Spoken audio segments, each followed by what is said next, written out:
Good evening, everyone. Welcome to this evening's live stream presentation with Dr. Lee McIntyre. Our topic tonight is how to talk to a science denier. My name is Bob Abbey, and I'm an adult services librarian for the City of Forest Grove and your regular host for these live stream programs that we feature throughout the year.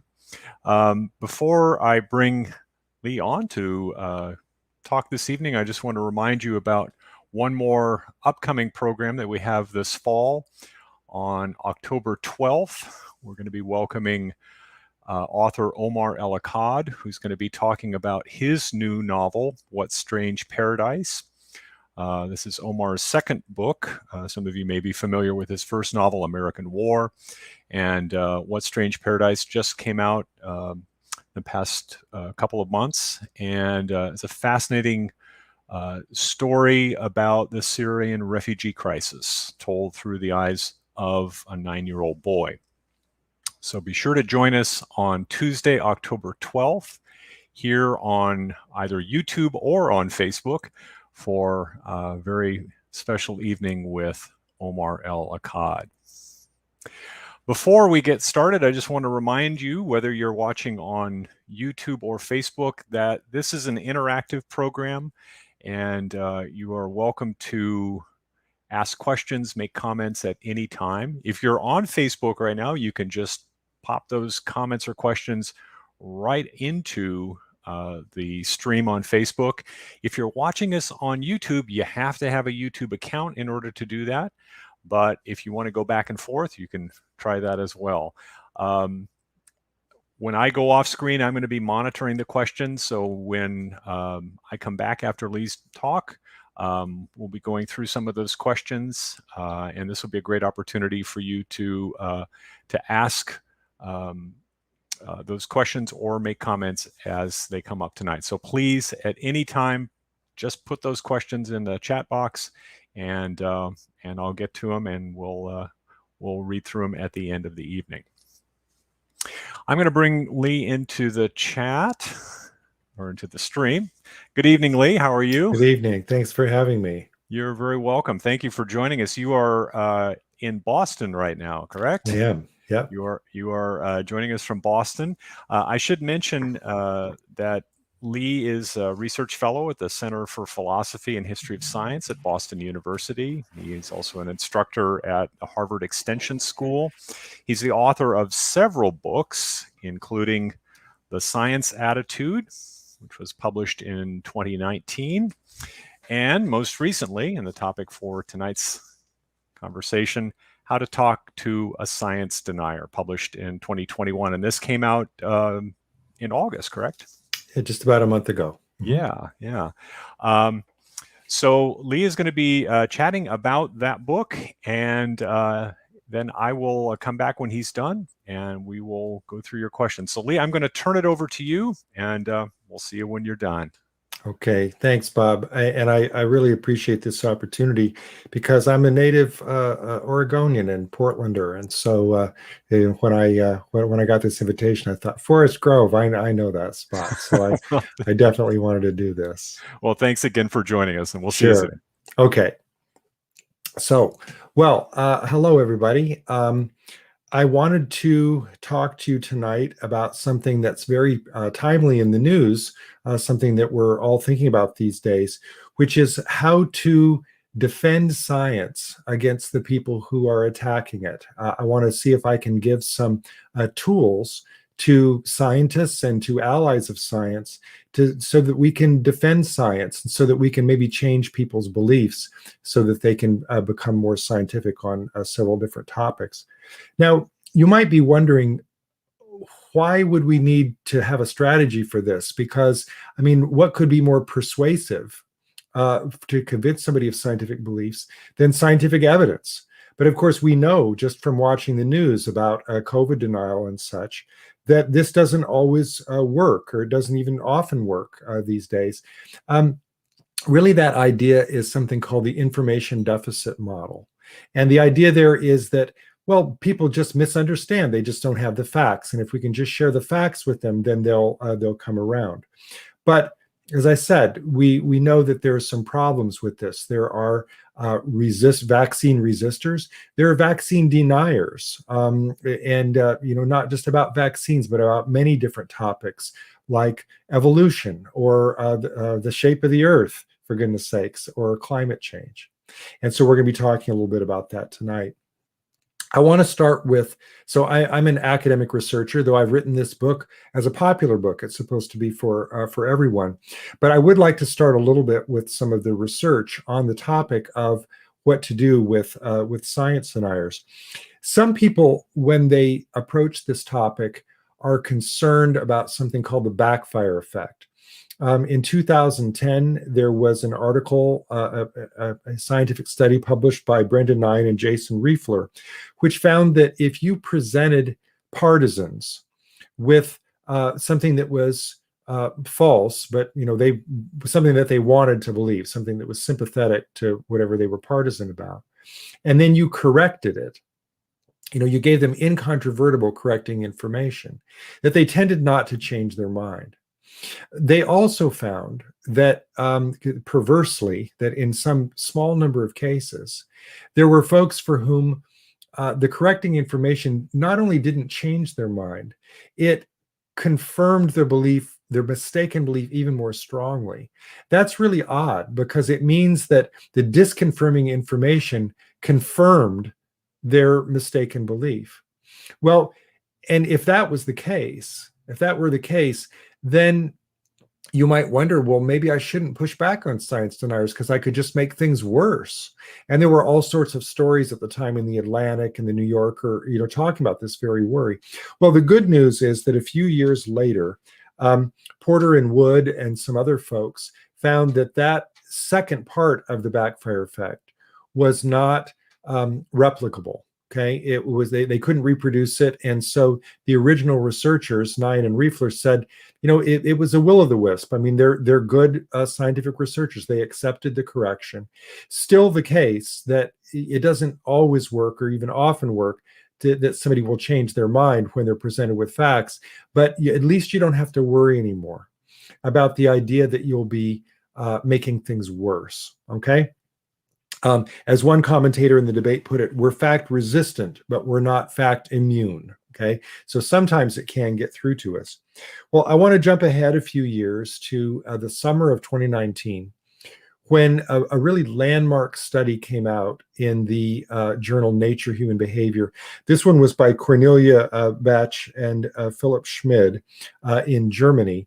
And they did a study with about 1,700 subjects split between Germany and the United States, where they did something like what Nye and Riefler did. They presented them with mistaken information. These weren't partisans, though. But they presented them with mistaken information, and then they tried to correct it to debunk it immediately.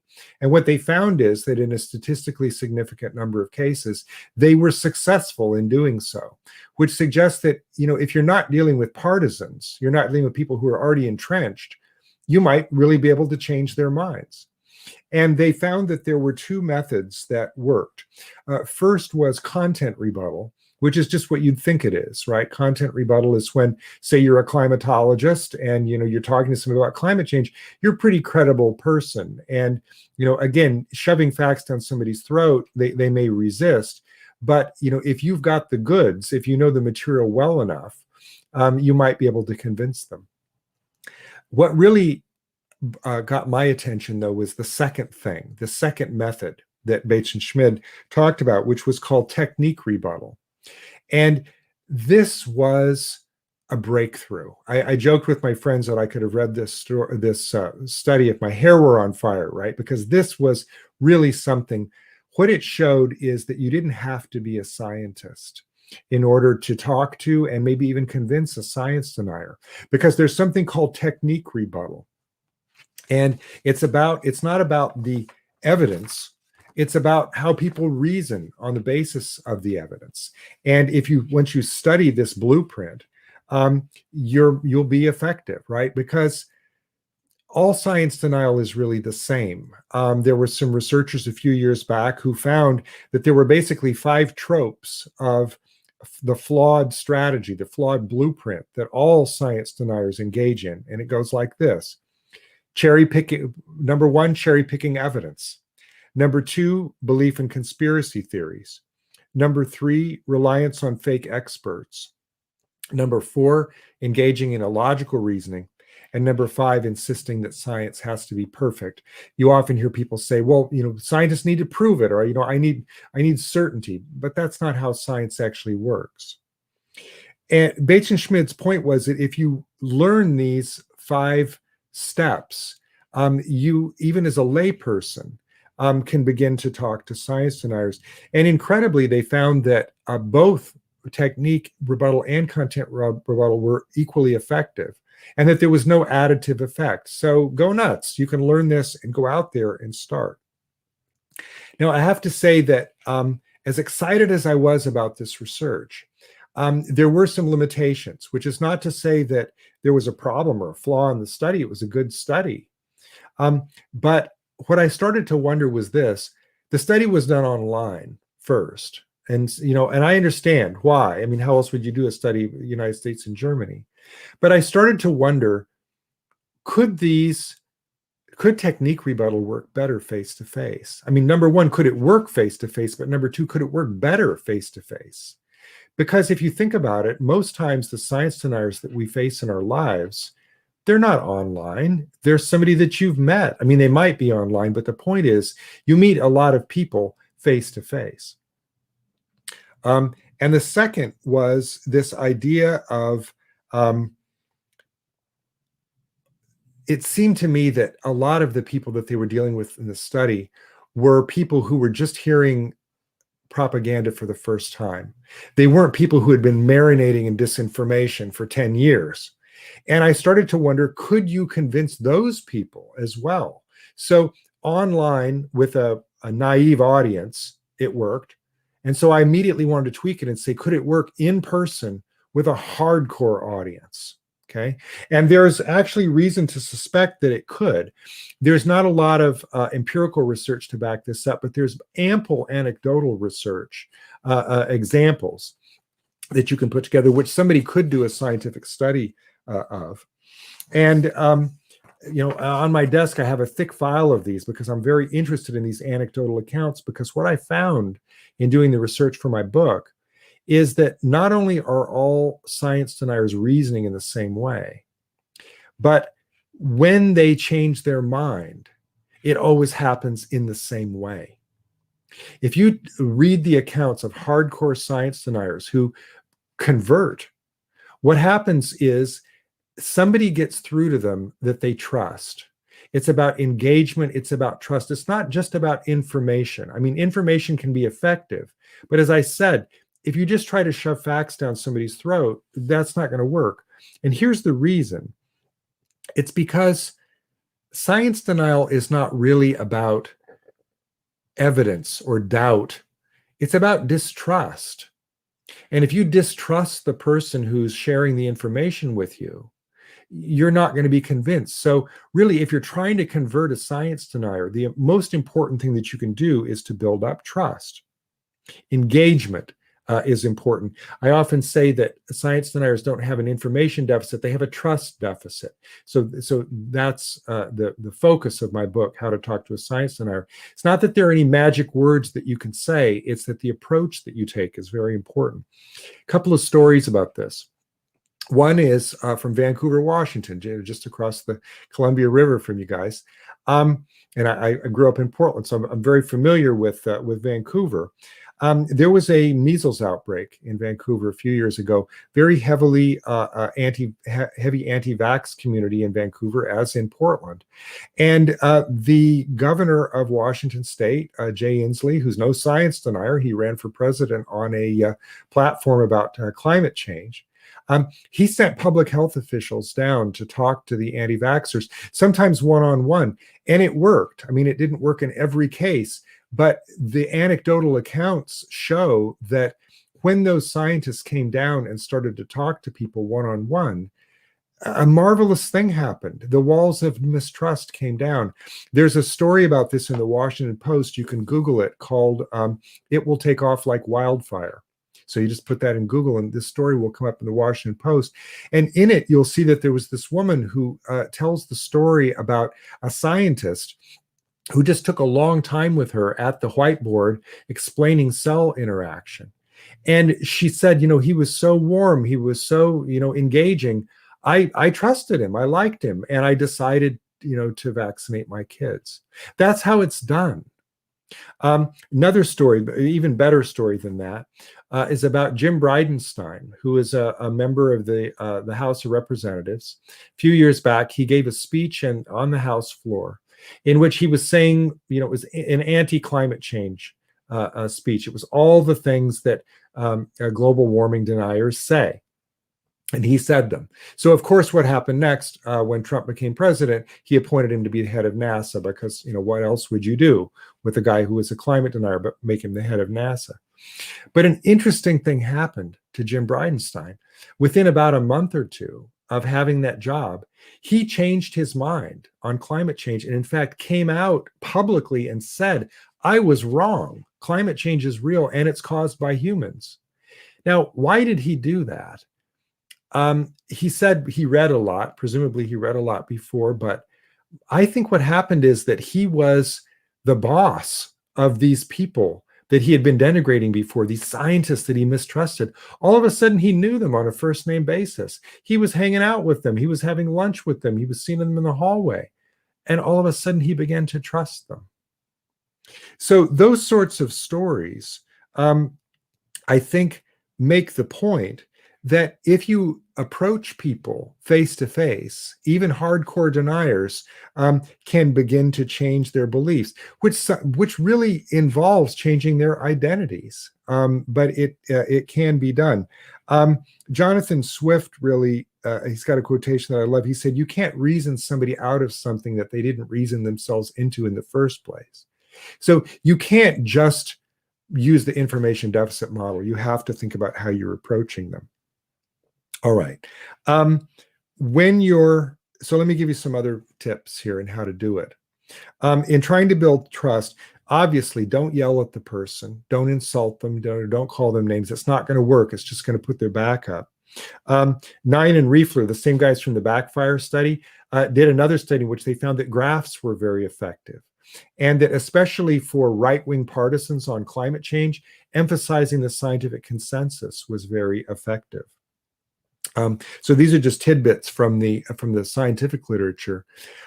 Things that I have confirmed for myself out on the road talking to science deniers, which I'll say more about in a minute, is that the most important thing is to be patient and calm and show respect. Listen to what they have to say, because a magical thing happens when you listen to somebody. They begin to listen to you too. And, even if somebody's monologuing, after about 10 minutes, they'll say, "Don't you think I'm right?" Or "What do you think?" And then that's your opportunity. And so you really, if you approach it as a conversation, not as, this person's wrong and I'm going to tell them why. And especially if you try to build a relationship and you come back to them more than once, you can actually convince people. So now I'm going to tell you about one of my personal experiences.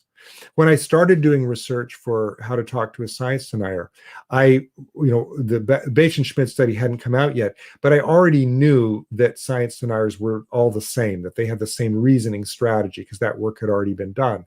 And I thought, well, okay, that means that the reasoning strategy for the flat earthers is the same as the one for climate deniers. So I went to the Flat Earth International Conference in Denver, Colorado in November 2018. And I spent the first day with my mouth shut. And I didn't want to talk science with them. I wanted to talk reasoning strategy because they were ready for the science. I mean, they just distrusted the scientists. They didn't think we'd been to the moon. They thought that Antarctica wasn't a continent. It was a mountain range spread out around the perimeter of the Earth so the water wouldn't fall off. I mean, really strange alternative beliefs, but they maintained that these beliefs were based on scientific evidence. And, every time you had, and I saw it happen, every time you had a piece of evidence, they had an answer for it. That's what their seminars were about. Okay, so what I did was I caught a bit of a break because while a number of the flat earthers were evangelical Christians, which is not to say that if you're an evangelical Christian, you're a flat earther, but a number of the flat earthers were evangelical Christians. They maintained that their views were not based on faith. And so my opening in talking to them was to say, well, your views are not based on faith. And they'd say, that's right. And I'd say, so your belief is really based on evidence. And, I've been here for a day. I've heard some of your evidence. That's right. It's based on evidence. And then I would ask them this question. If your view is based on evidence, then please tell me what evidence, if I had it in my back pocket, could convince you that you were wrong. And then I would wait. And they couldn't answer that. And that's progress. Now, some people did answer it. They would just say, well, proof, just give me proof. Well, they hadn't given me proof for why the earth was flat. I mean, there's this inconsistency, this double standard of evidence that they have. If it's something that they want to believe, they don't need much evidence. If it's something they don't want to believe, then you've got to prove it. Well, that's illogical. And, you can talk to them about that. That's the third trope, isn't it? So, I made some hay with that. But I, in particular, wanted to talk about this idea of whether or not they could specify what evidence would convince them, because that's precisely what scientists are able to do. And the deniers that I met, they never think of themselves as deniers. They think of themselves as scientists. They think of themselves as skeptical, more scientific than the scientists. And I would say to them, look, fellas, I've been studying science, how scientists reason for 20 years. They don't reason like you. You're not, you've got to, you say your views based on evidence, but you're inconsistent in the way that you're looking at the evidence. And we had some pretty good discussions about this. Okay, so a couple of stories. One thing that I enjoyed doing, the thing that I really sought to do, I went for the hardest of hardcore. These conventions are where they radicalize people. They start out down the rabbit hole of flat earth, watching YouTube videos. And, from YouTube, once you watch one, then it's going to take you down that algorithmic rabbit hole where you're going to see 20 more. But then they come to the convention, and that's where they really become radicalized. And they have all these speeches from these famous people within the flat earth community who, present the quote unquote evidence. And I like to grab the speakers just as they came off stage and have a little mini impromptu debate. And, while other people were still standing there and such. One fella was, this was the best conversation I had at the Flat Earth International Conference. He was quite an intelligent fellow, a young fellow, and he had just given a talk on how to convert people into flat earth. It was about street clinics. And I thought, listen to what he's saying. Some of what he's saying is the same thing that I'm saying of how to get people out of it.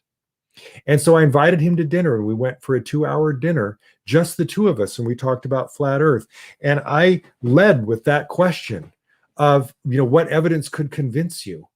And he was smart enough to understand the challenge there. He didn't just say proof. I mean, he understood. He was on the spot. And so he said, well, he'd have to go up in a rocket. This was before the billionaire space race. And then he said, no, maybe not, because maybe the window in the rocket is curved. Okay. And then, we got to talking about Antarctica. And I said, well, why don't we take a flight over Antarctica? Because if you're right, it's 24,000 miles long. And if I'm right, it's 1,000 miles long. Let's fly over Antarctica. And he said, there are no flights over Antarctica. But in my back pocket, I had printed out a flight, the date, the time, the airline for a flight from Auckland, New Zealand to Chile. And, this was going to take us, or as I thought, looking at the map, at the globe, over Antarctica. And he agreed.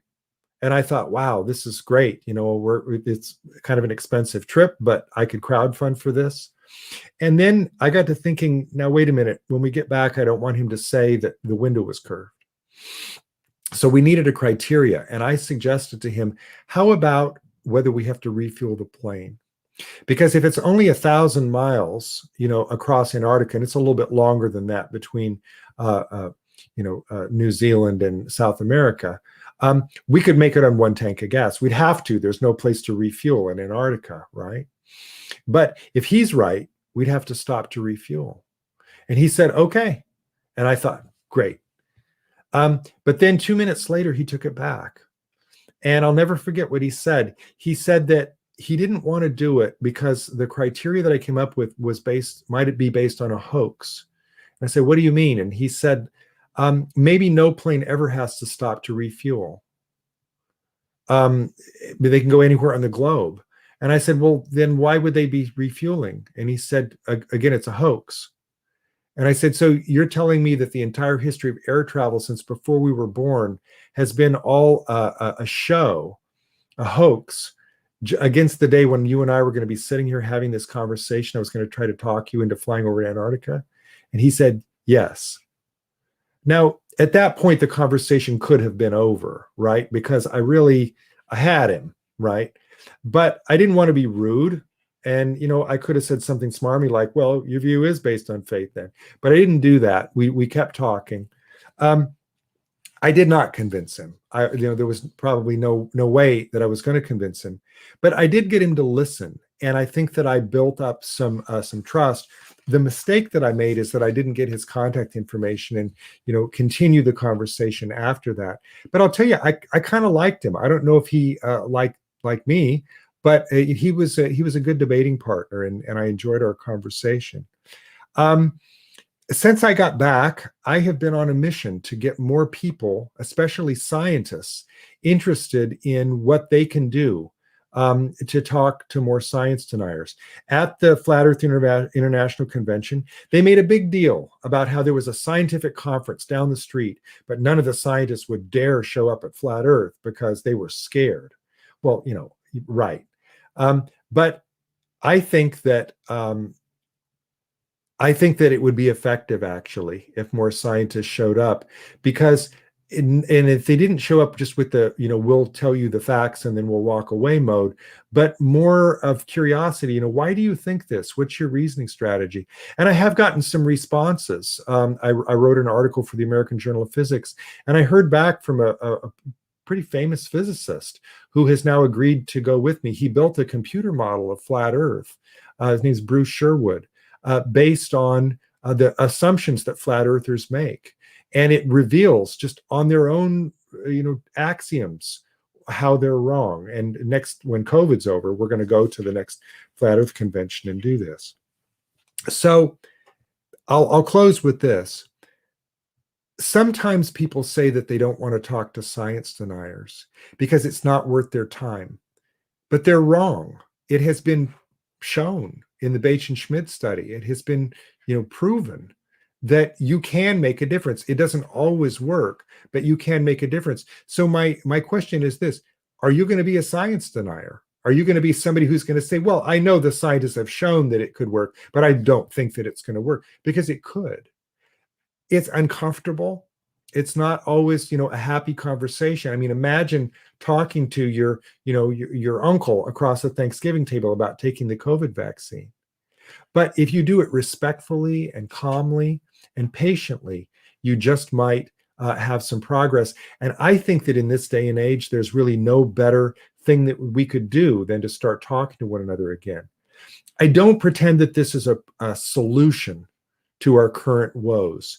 Ever since publishing this book, as the problem of anti-vax has gotten worse, I've started to think more about the problem of disinformation. Science deniers are often, I think, victims. They're not coming up with the idea about, if you rebreathe into a mask, you're going to get CO2 poisoning, or there are microchips in the vaccines. They're getting this information from somewhere, and it's disinformation. It's not misinformation. Somebody is intentionally creating that information to mislead them. And so if there's anything that could give you empathy for science deniers, it's that. They're victims. They're believing something because somebody else is exploiting them and trying to get them to believe it.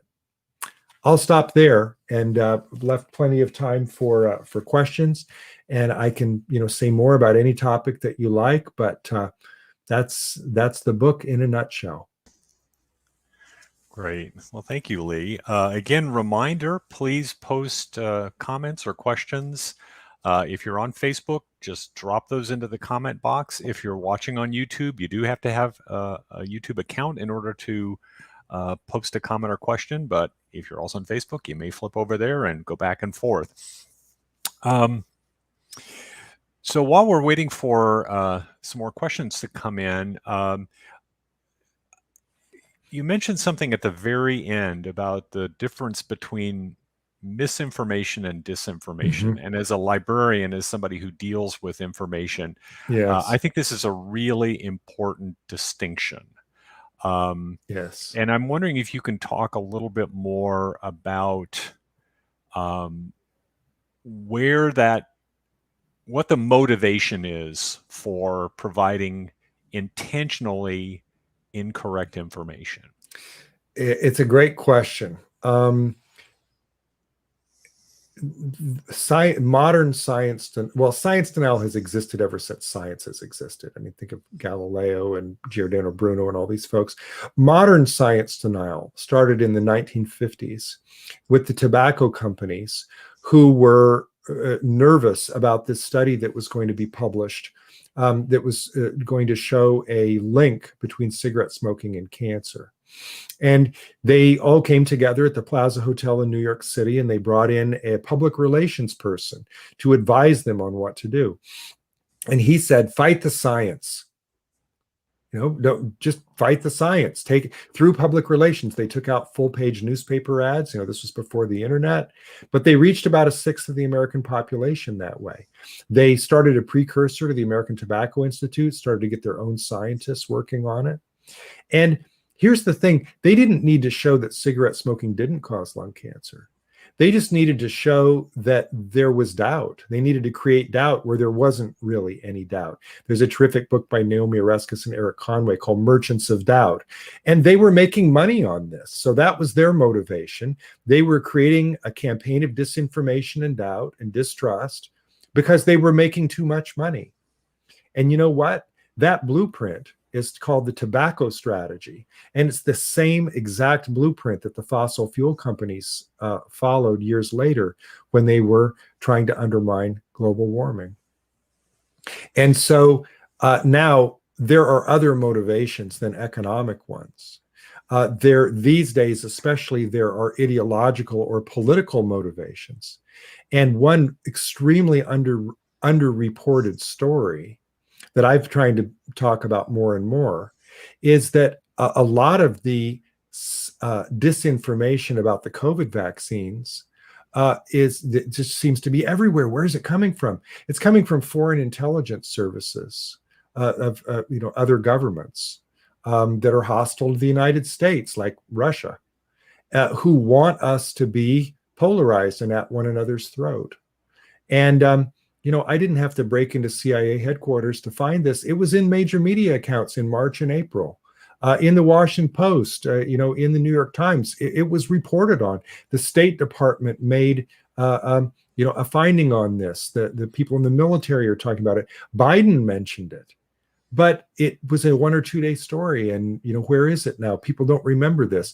That's the difference. Disinformation is intentionally created. Misinformation is just, a mistake.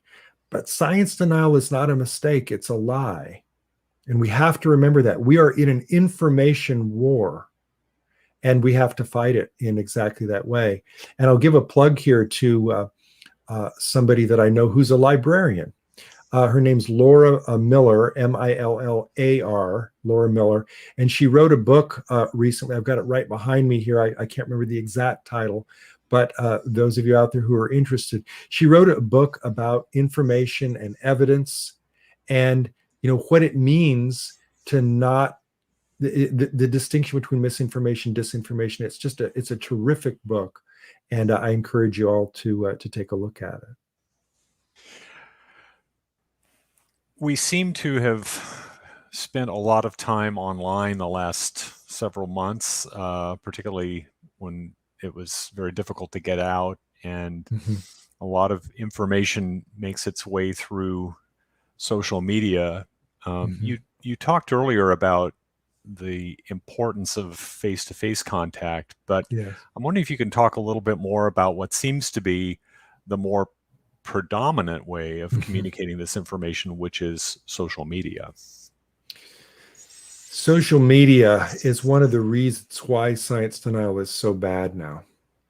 Because imagine those propagandists back in the 50s if they'd had Twitter.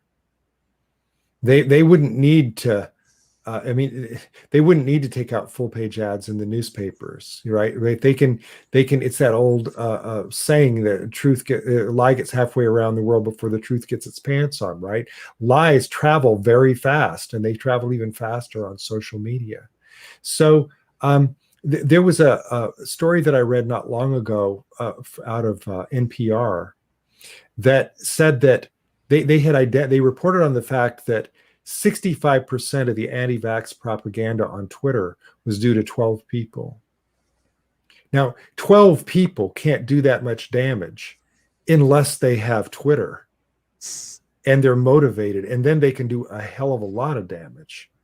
Similar study found that there were 111 accounts that on Facebook that accounted for 50% of the anti-vax propaganda. So we're not talking about large numbers of people creating disinformation, but the amplification is what makes it so terrible. Mm-hmm.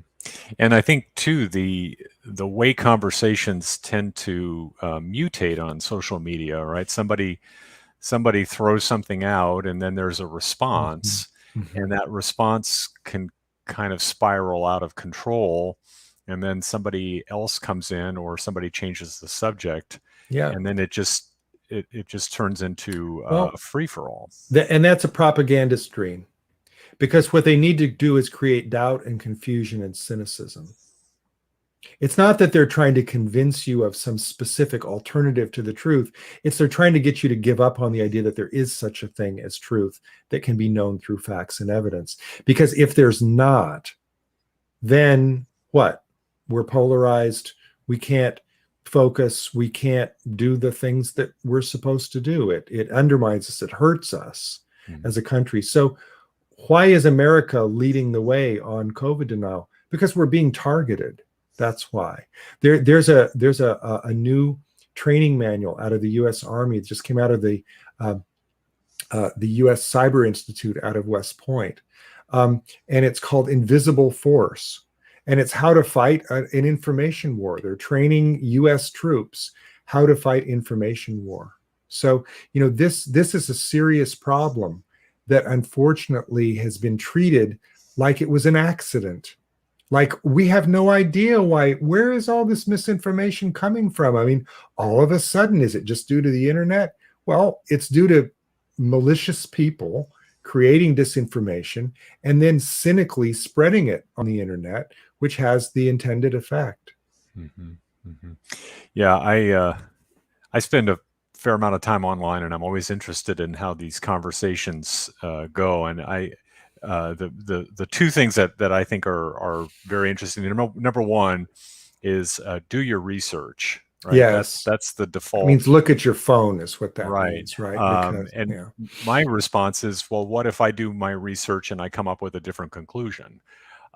Because that's often how research works, right? I mean, nobody comes up with the same conclusion. And the other one that I saw the other day was that just cracked me up was learn some science. This is just go have a hamburger or something. But it did raise a question that and you talk in both of your books about the misconceptions that we have about science. And one of the conditions you talk about is this idea that science has to be perfect.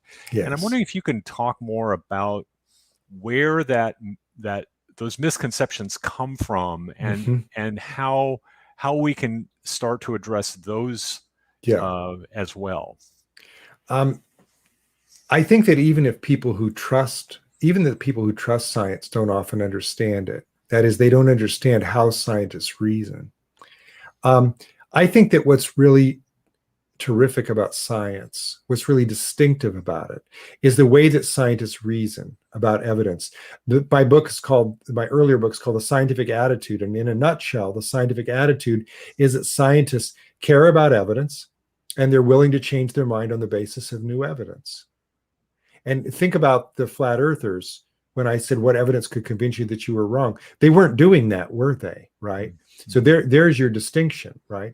So scientists are capable and in fact lean into the idea of gathering new evidence, which means, if you think of it this way, on an empirical subject, why does new evidence matter? Because we could be wrong. It's not Euclidean geometry. It's not deductive logic. You can't prove something and have it, set for all time. Newton was overthrown by Einstein. Ptolemy was overthrown by Copernicus. New information can change your fundamental theory of the universe. And that is what makes science so great. It's so flexible because it's willing to learn based on our experience, not just say, well, we this has to be true because it makes sense or because I want to believe it, but this is what the evidence is showing me. And I don't think people get that. And I wish they taught that more in school. I remember my own elementary education in science was really science appreciation. We were really made to feel that, well, all the great thinkers had discovered truth and we were going to learn it. And so science was kind of like history. Well, even history isn't like that, you come to realize, but here it is. I wish they had said something about uncertainty and failure and what it means to learn and change your mind on the basis of evidence. And I wish that more scientists would embrace the idea of uncertainty. They already understand it. They already live by it. Scientists will, when they're with one another, talk about, qualify their remarks, talk about the error bars, the confidence intervals. But somehow when they're challenged in public, you'll sometimes hear people say, no, this has been proven, or we know this. That's a mistake to put it that way, because when you put it that way, when you say, well, we know this, what happens if you then later need to change your mind, like happened with masks? And then the trust is gone. Then the public, who really doesn't understand science in the first place, they won't trust the scientists anymore. They don't understand how science works, and then they don't trust the scientists. So you can't just say, well, I'm a scientist. I'm the authority. I'm the person who knows the answer. Believe me, because every scientist knows in his or her bones that they could be wrong. That's just how it works. Mm-hmm. And so, and I love science. I think that that's what makes science so wonderful, is that flexibility of mind. And I wish that would get out there. And I wish more people would meet scientists, because like that woman in Vancouver that the story's about, and like Jim Bridenstine, I think that not many science deniers know scientists, because if they know scientists, they'll see these are trustworthy people. They're passionate. They're warm and engaging. It's fun to talk to a scientist. I don't think people know that. I think they have a stereotypical view of what a scientist is. And they think that, they're a condescending know-it-all, which, they can be, but that they're just, not capable of having a conversation. Mm-hmm. There's a terrific center up in Stony Brook, New York, the Alan Alda Center, which trains scientists and journalists and others who care about science how to communicate with the general public about science. I'm a big advocate of that as well. Mm-hmm. You write in your book, and this is a sentence that really stands out for me on several levels, and they're talking about in your section on cherry picking. Mm-hmm. and you say that scientists do not merely look for support for what they hope to be true. They design tests that can show whether their hypothesis might be false. That's right. And I think that when I look back on my exposure to science in school, I mean, it basically consisted of two things. It was memorizing a list of famous scientists. That's right. Yeah. And what they were famous for, and then trying to replicate an experiment without really understanding what I'm doing. Right? I mean, I have a couple of Yeah, beakers and something, that's right. and it's And you it's like, know how it's supposed to come and out. you know how You've it's got supposed to. that huge advantage, right? That you know, oh no, I made a mistake because here's what the great person did. But when the great person did the experiment, they didn't know how it was supposed to come out. Right, That's right, how science should be taught. right. It's like following a recipe, and Yeah, if the cake flops, something was wrong with the recipe, yeah. and I think that what I see happening is that we learn that at an age when we're not really equipped to problem solve, right? We're not Mhm. really equipped to understand, well, what does it mean when something goes wrong? How do I go back and fix it? Yeah, It's just, so that may they have could something to they do with that teach too. that. Speaking of problem solving, I've now got two German shepherds who have both woken up. Oh, you So mentioned that. you're gonna hear them walking around and making some noise, and I've got nothing that I can do about it. We we we talked about this before we Yeah, went live, and Lee said he hopes nobody rings the doorbell because that's yeah. it. Well, So Gigi just got up and changed positions and laid down on my Ethernet cord, so now I got to hold it in the other hand to keep her from yanking the whole apparatus down, and we'll see what happens next. it's live, you do what you That's can. right. You do what you can. So one question that came through, and I think this is a really interesting one, is about does an emotional appeal ever work? I think it can. Um, and you might feel like that's cheating, but I mean, it depends. Look, one of my favorite stories recently, in doing an interview like this, somebody shared a story with me, of something from their own life, where they knew a young woman who was trying to she was trying to convince her father that global warming was real, and he kept coming back with all the things that he had seen in partisan media about how it wasn't.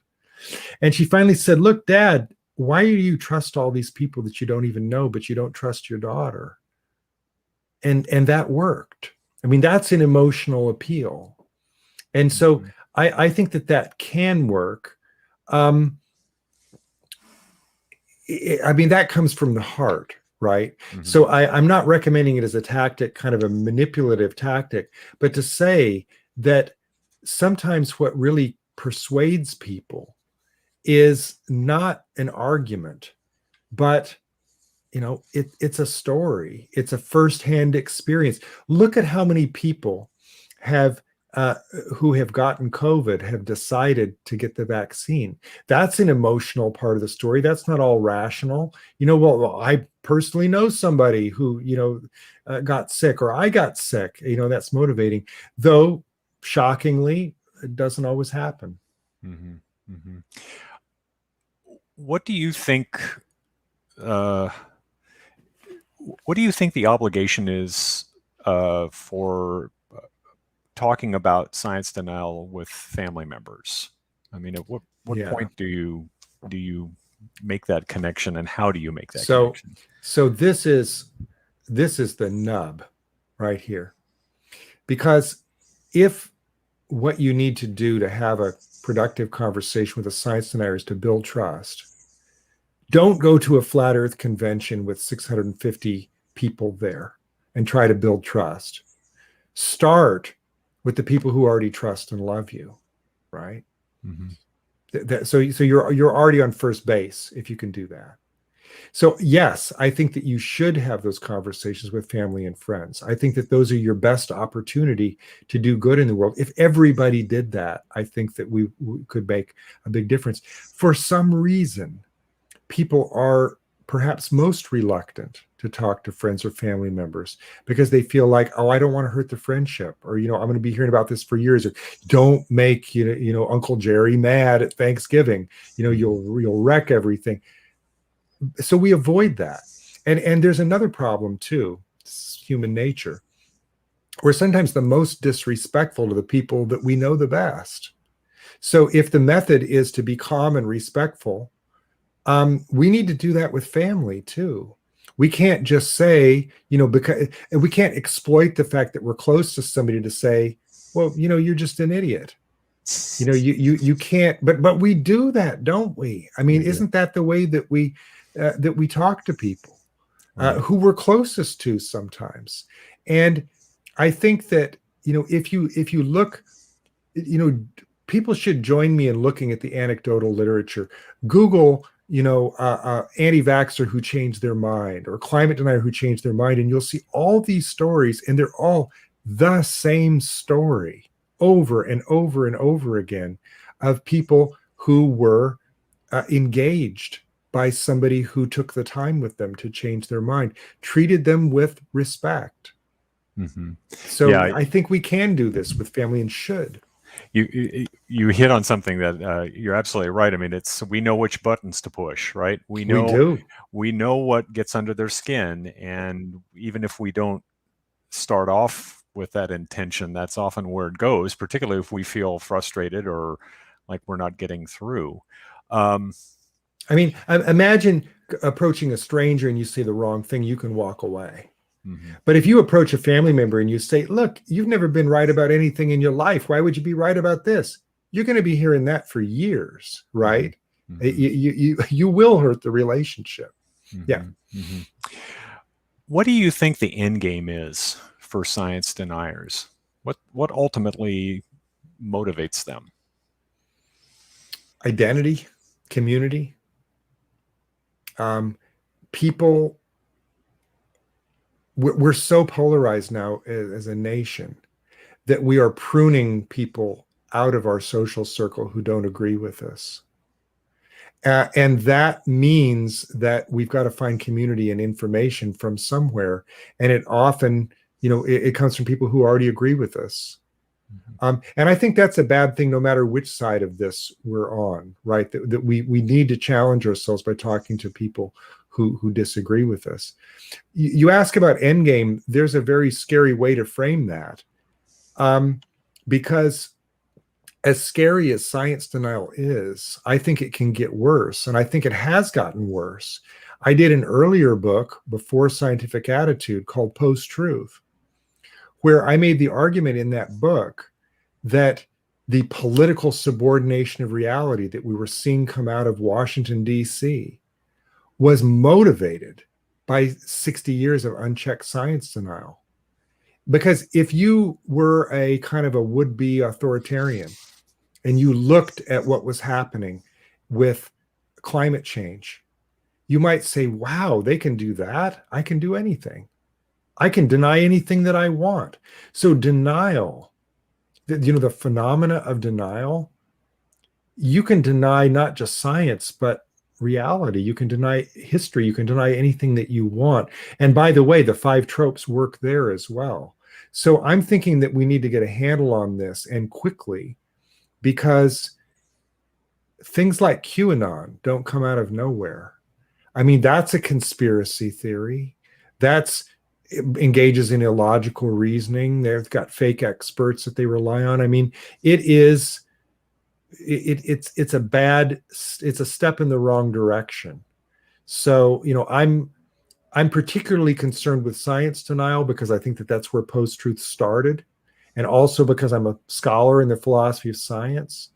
But as I think about the disinformation problem more and more, and I see the politicization of science denial, I'm realizing that this problem is bigger than science denial.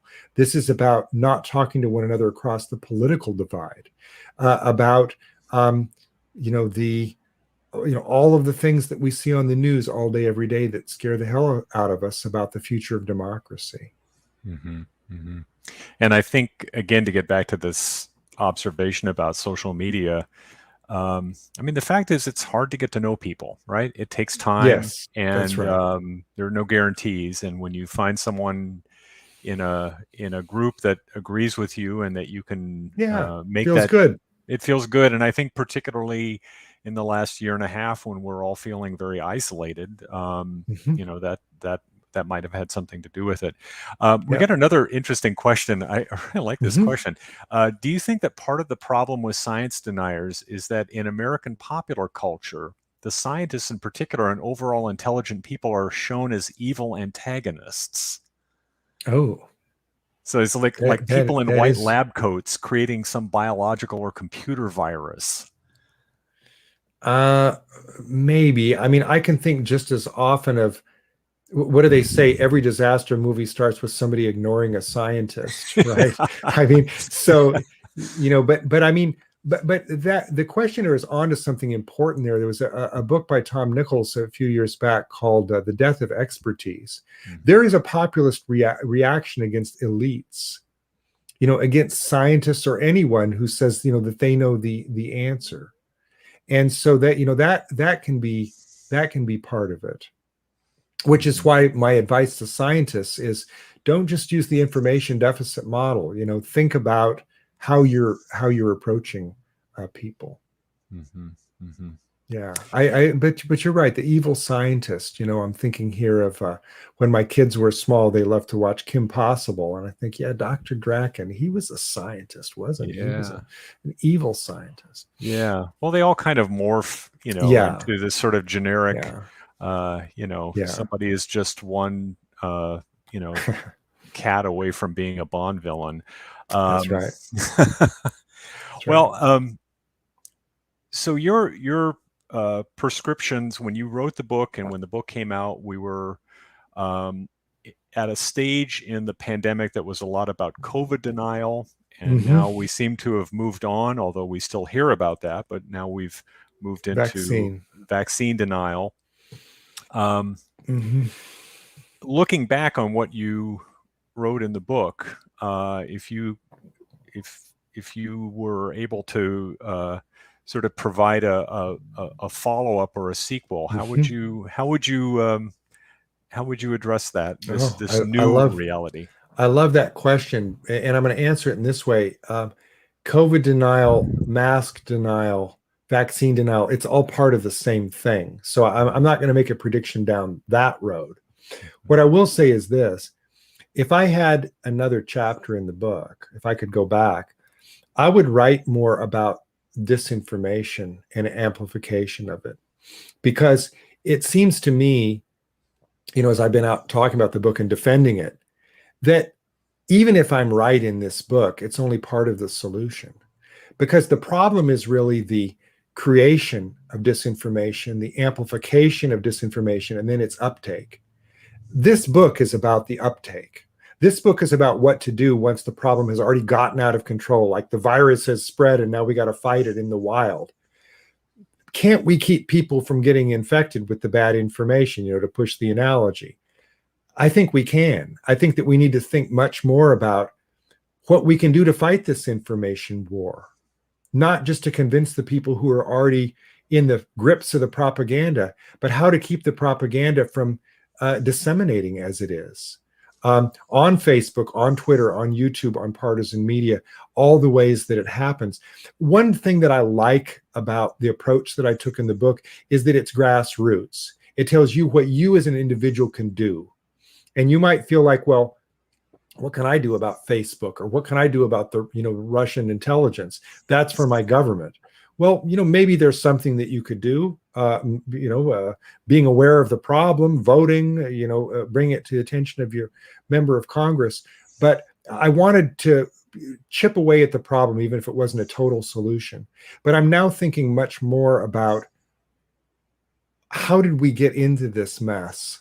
And it's a systemic problem. It's not just that we can talk our way out of it with people once they're already infected. I think we need to also think, maybe this is my next book, about what we do about the creation and dissemination of disinformation.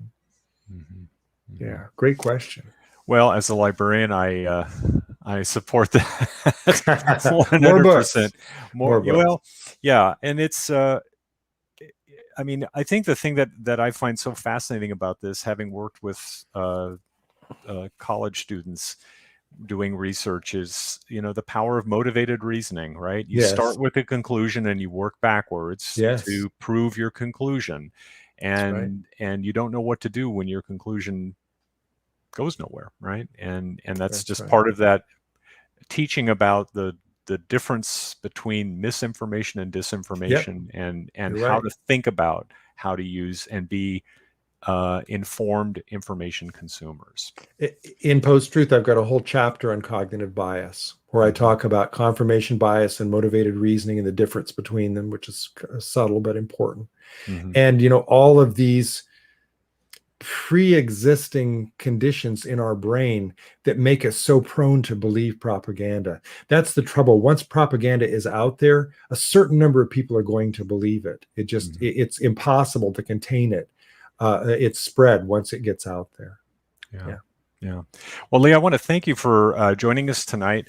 How to talk to a science denier. I posted the link to Lee's website. You can also buy this at Powell's. Lee has confirmed that there are copies available. There are many copies at Powell's. So I was just in Portland and I saw them. And next time I get back to Portland, I'm going to sign that copy for you. That sounds great. Buy it from Lee, buy it from Powell's, not from the other, from the other folks. Anyway, Lee, thank you so much for joining us. And thank you all for joining us tonight. We really appreciate it. And we will see you all back in 3 weeks for Omar Ellicott on October 12th. Until then, good night, everybody, and be safe. Thank you.